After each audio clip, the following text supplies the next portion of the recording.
it sounds like you do a lot of different things, but I'm curious, like, what excites you in terms of the future of aging or the future of dementia care? Any studies that are going out there today? Like, what gets you excited? I'm a researcher by trade. I have my PhD in gerontology. I have an appointment at Johns Hopkins University in the School of Nursing. So while it sounds kind of corny, I get excited about research and science and the evolution of the field. I think there's a lot of incredible research that's being done, certainly in the field of biomedicine. I am so hopeful that we continue to make progress in that area. So dementia care is less and less needed. Frankly, I hope one day I wake up and I have to reposition myself because there's no longer people who are living with dementia because we found a cure. I'm a realist, however, knowing that there's a long way to go, and this service will probably be necessary for a long time. But my excitement really comes to the research field of kind of person-centered dementia care, and how we can put in practical, non-pharmacological practices that, again, improve quality of life of the person. So we focused a lot on medicine, a lot on treatment, a lot on cure, a lot on things like antipsychotics and reducing behaviors of people with dementia. But now we're seeing research trending more toward, how can we introduce music therapy into dementia care? How can we look at creative arts, theater, poetry, going to the art museum? So how can we use those therapies to improve quality of life rather than solely focusing on the biomedical aspect of dementia? No, that's awesome. And it seems like that person-centered approach is, you see more and more organizations trying to adopt it. And for those that, may have not heard that term before, like, how would you define it for someone first seeing that? It sounds like a really, really simple question, but it's not. It's not a simple question to answer. In fact, on my bookshelf there, I have a 500-page dissertation just focusing on that. Wow. And I don't know if I found the definitive answer because, frankly, there isn't one. I agree there are a lot of people who are talking about person-centered care right now, but there is a variation in the understanding of what it truly is, not only how to define it, but how to realize it in practice. The definition of it itself is all over the place. There are probably approaching hundreds of definitions of person-centered care. To me, I think the quickest way to explain it is to just focus on the words, person-centered care. Now, to me, that's person in the center. With dementia in particularly, as you progress with the disease, you require more and more help by the people who surround you. So family, friends, doctors, maybe formal care providers. But the person who's living with that condition, who needs the care and support, is always at the center of all decisions that are being made. Initially, of course, the person can communicate their needs, preferences, wishes, desires. And person-centered care at that point is about respecting that voice, responding to those desires, and tailoring care to that person. As dementia progresses, the person becomes less capable of communicating who they are as a person, what they want now. So it becomes more the responsibility of the people surrounding the person to understand who that person is today and still tailor everything we do to that person's needs. So it's tough to explain in a short conversation, but the concept is foundational to everything we do. If we lose sight of the person in dementia care, then we just start providing just the same thing to every single individual, and you lose the uniqueness of the person. And in doing that, the outcomes are sad, frankly. We can't lose the uniqueness of the person through dementia. So it's something that every dementia care provider should be continuously focused on. And to me, person-centered care isn't a destination where you say, oh, great, we're there, we're doing person-centered care, everything's great. Doing person-centered care is about a commitment every single day to learning more about your residents and making sure that your operations match the needs of your residents. Get us there? Yeah, Close enough? that makes a lot of sense to me. And I think when you're saying a lot of people are talking about it, I feel like it's one of those buzzwords that you see a lot of people preaching. Maybe not so much on the practice side of things, but like, have you noticed, even from your own experience, of what people can do day in and day out to get closer to this approach? Yeah, I think there is a greater focus on it. I just started participating in a dementia care provider roundtable with the Alzheimer's Association. So it's a group of providers who are close partners with the Alzheimer's Association, getting together to talk about what does this look like. So in the Gerontologist, there was just a special issue published that was funded by the Alzheimer's Association and different research projects. And it talked about the practice of person-centered care. We thought it was important to say, okay, here's the research, but as providers, what are we doing to implement that research into practice every day? So we got the group together and we talked about each principle, each tenet that was based in that Gerontologist article, and we're putting together essentially a set of best practices related to person-centered care. That's not proprietary to Brightview or to another senior living company. It's just what all dementia care providers should be aspiring to do. That's awesome. I mean, I'm happy to talk about some specifics if you want to get into that level of detail. Yeah, I would love to hear, from a high level what some of those specifics might be. So one thing that's a particular passion of mine is music. Obviously, it's a passion of yours too. Getting to the root of the person through kind of that auditory stimulus, getting to their core through music. So every element of what you do in person-centered care needs to be person-centered. So historically, I think a lot of long-term care providers, senior living providers were having entertainment in and having a huge group that was just listening to the same music and wasn't necessarily based on your music preferences or my music preferences. Maybe it was, well, generally older adults like big band, so they are doing big band music.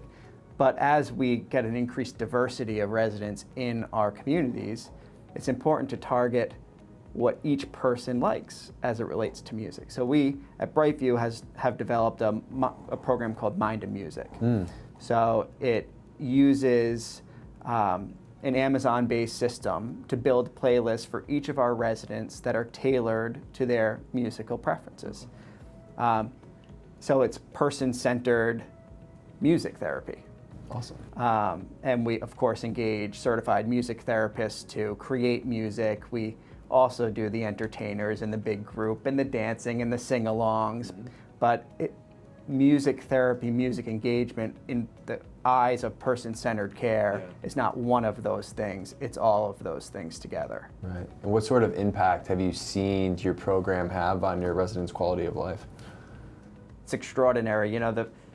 We rolled it out about 2 years ago now, and we have a fairly competitive group of folks who are in our communities, and competitive in that they want to be the best and do the best for our residents. So I said, you know what? Let's do a little competition. I want to see the best pictures, the best stories, and the best videos that come from Mind and Music. And let me tell you, my inbox was just flooded with videos. Awesome. And at that time, of course, it was a bit anecdotal, but just the sheer numbers and the power of the stories, it blew me away. I knew instantly that we had done the right thing and needed to continue to evolve and grow that program. That's what it's all about. It's what it's all about. Oh, that's so great. So, one of the things I think is a top of mind for everybody is, the baby boomer generation, getting older, retiring, moving into these communities. And, where do you see the future of dementia care? I guess a better question would be, do you think we are equipped today for what's supposed to happen here in the near future? Well, I think in that question too, person-centered care provides a great foundation.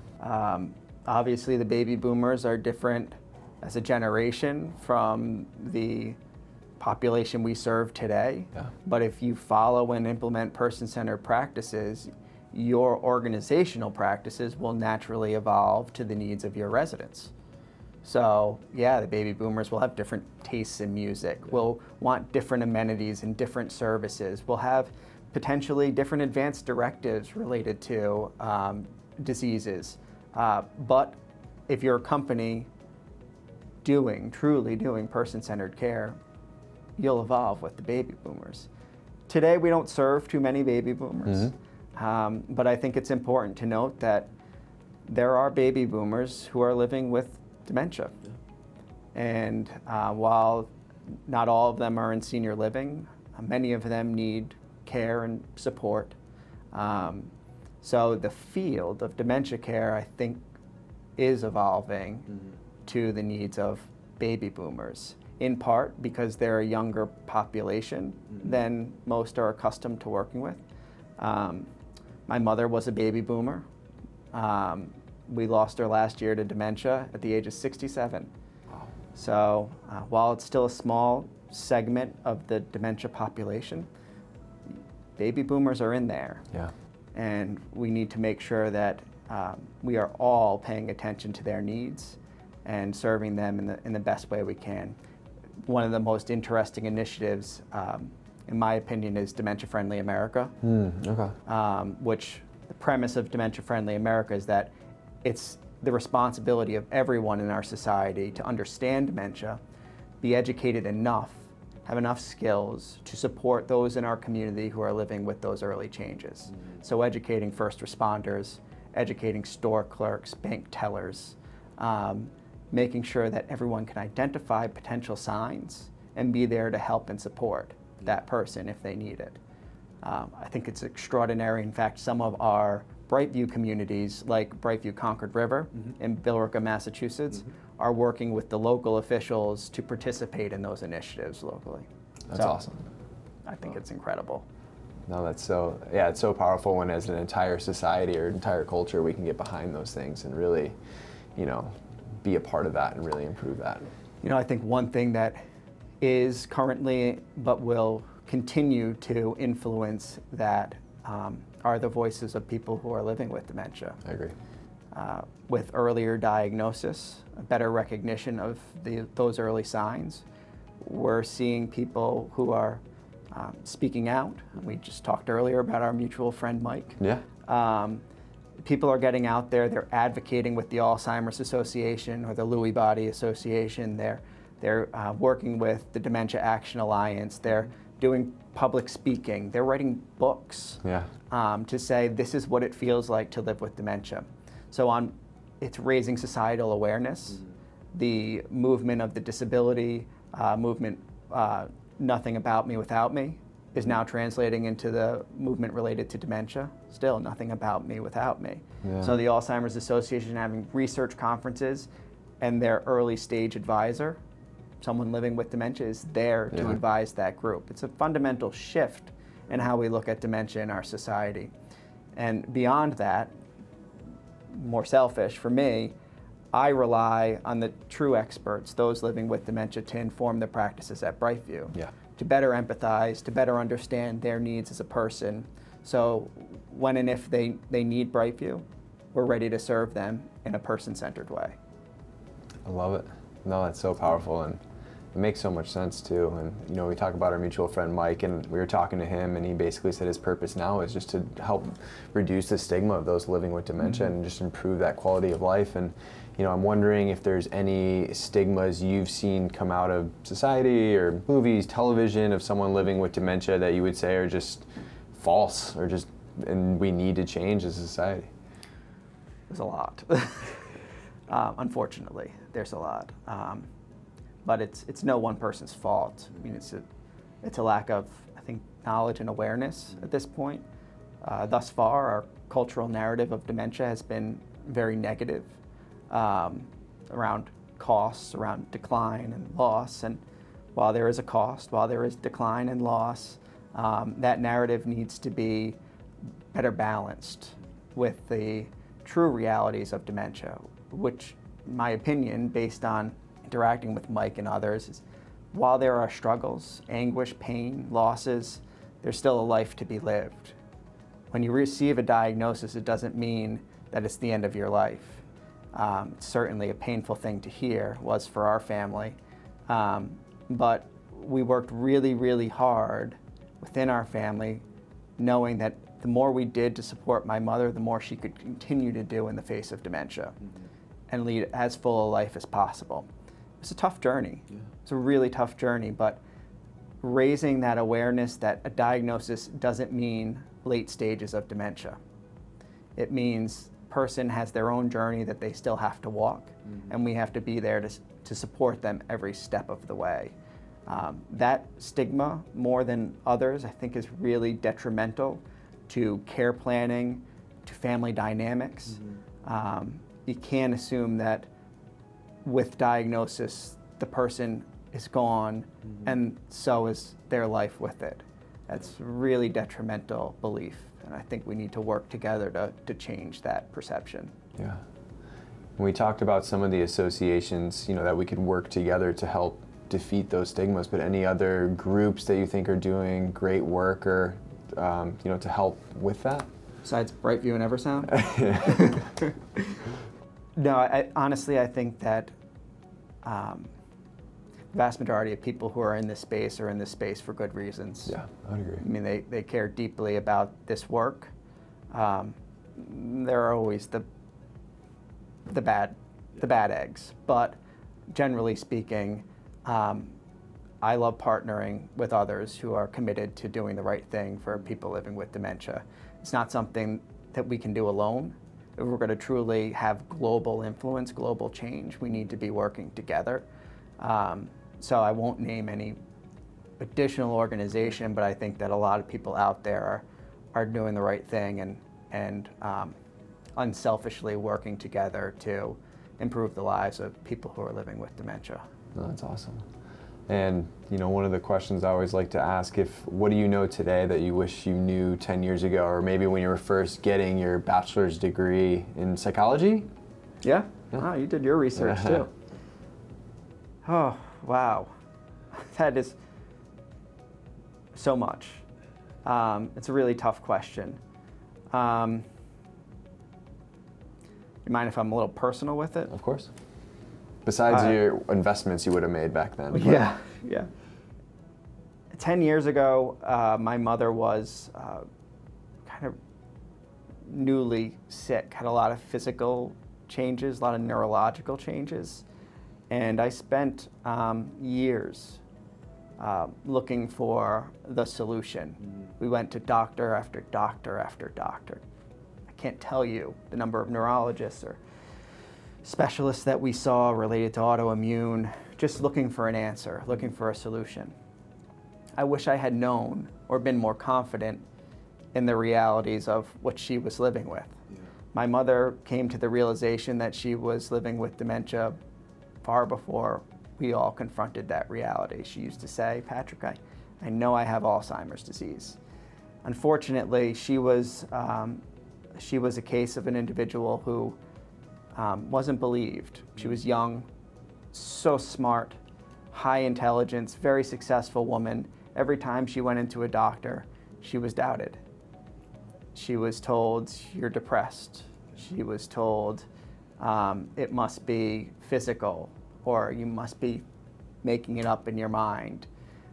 It was really sad. Yeah. And as an expert in the field, I sometimes say, why didn't I just accept the signs that were there or embrace her reality, which was, I'm living with dementia.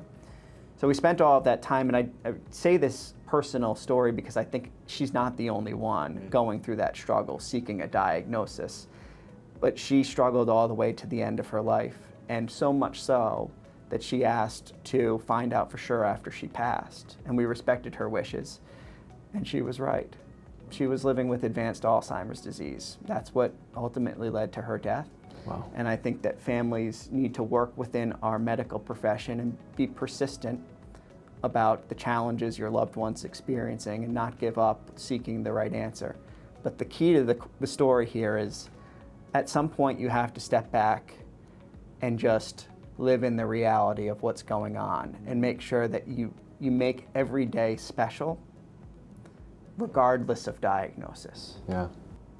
And we could have done more on that, and I just want to make sure that other families focus on the person, what their wishes are, Yeah. and do the best to make every single day special.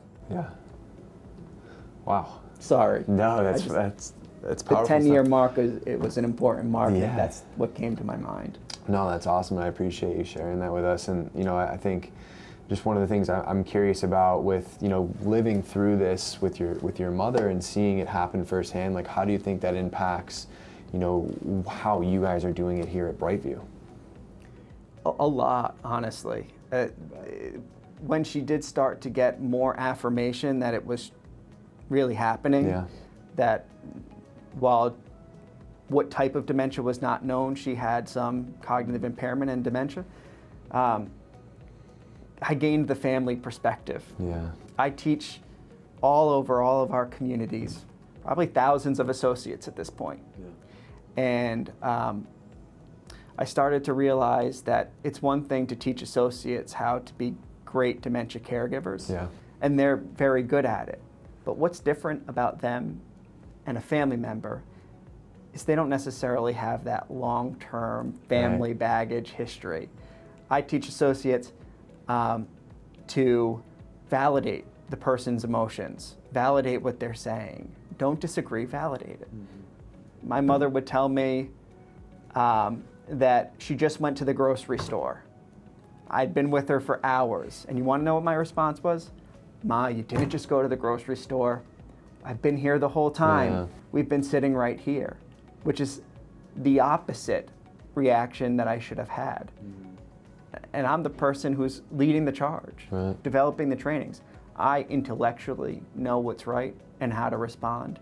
But for family members, it's that visceral piece. It's that emotional piece that overcomes that knowledge, that takes a lot of work and energy to put aside, Yeah. to respond in a way that's more productive for both of you having the conversation.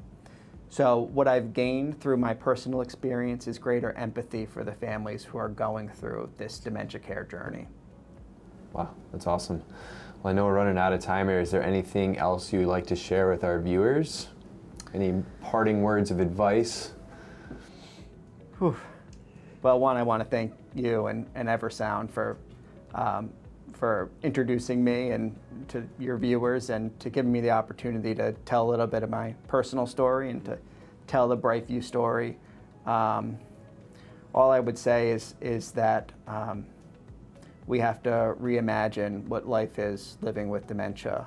We have to step outside that predominant cultural perception of dementia as decline and decline only, and start to recast that vision of what the future can look like for those with dementia. And I'm happy to be a partner with Eversound in doing that.